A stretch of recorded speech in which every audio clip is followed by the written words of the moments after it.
Hello to everyone. Today I am here with Financial Risk Management Part 5. If you are interested to have more videos on banking and finance related topics, please do subscribe my channel.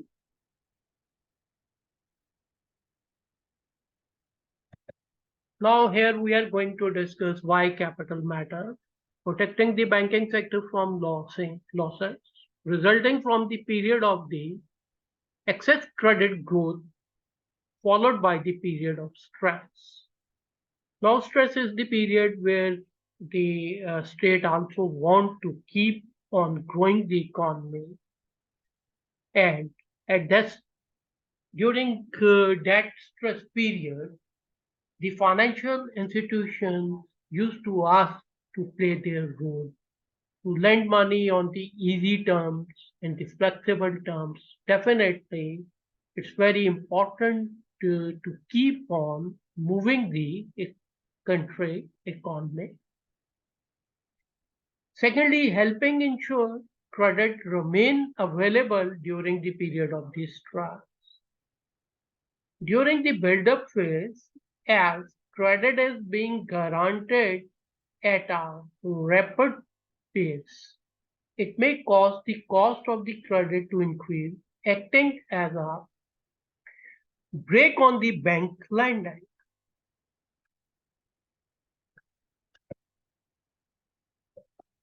Counter-cyclical capital buffer. It has two main objectives. First is aims to protect the banking sector from the consequences of explosive credit growth by increasing its loss absorbing capacity. So it's the one of the objective. Second objective is aim to bend again. The buildup of the excessive by reducing the attractiveness of the capital provision as well as limiting the overall potential from lending, given the capital currently available, the CCP, counter-cyclical capital buffer, will only be activated when imbalances appears to be built up. These are two main objectives. ROC. ROC is the return on risk-adjusted capital.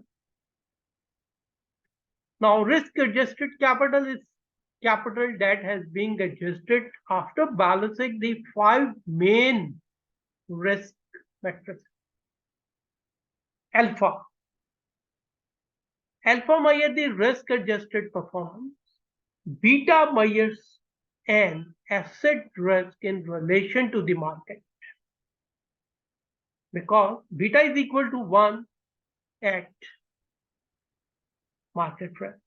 R square, square of the correlation coefficient, standard deviation, square root of the variance.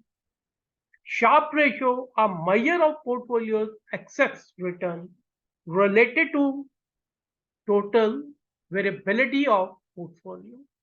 The capital that is being invested or risk is usually called economic capital. Again, capital that is being invested or risk is usually called economic capital from any strong entity. The economic capital should be equal to the capital that have the ability to observe even the worst economic condition scenario. Country risk defined as the likelihood of delayed, reduced, or omitted payment of interest and principal attributable to conditions of the country of the borrower. It is borders measure of credit risk and include the sovereign stress, political risk, transfer risk. Now, political stability within the country and the law and order is also very important, Maya. One of the most unfortunate aspect of the country risk is that it is contagious after one country to another.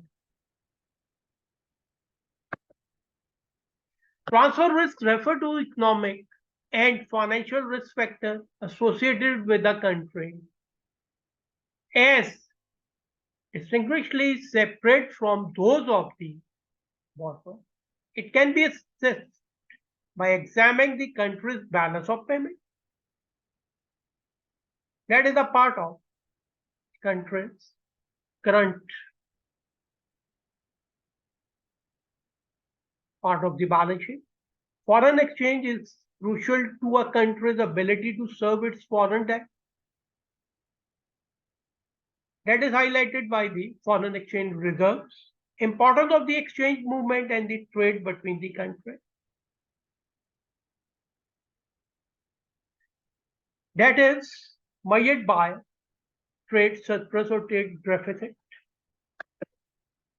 Sovereign risk of foreign government act in concern with its central bank will limit or prevent the borrowers from repaying debt.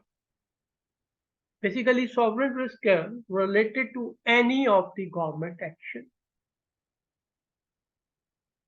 Evaluators evaluate the willingness and the ability to pay. That is a part of your obligor rating. Willingness to pay is measured by the country's political risk. Ability to pay is measured by the economic situation of a given sovereign entity.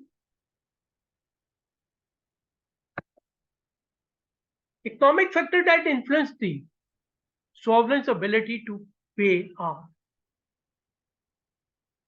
They are very important. Income and economic structure, credit availability, income disparity, stability of financial system, growth prospect, rate of growth, degree of savings, fiscal flexibility, amount government revenue and expenditure, monetary flexibility, effectiveness of the monetary policy action, government debt burden, government debt as a percentage of GDP, external liquidity, current account structure, fiscal, monetary influence on external accounts, contingent liabilities, health and the size of non-financial public components.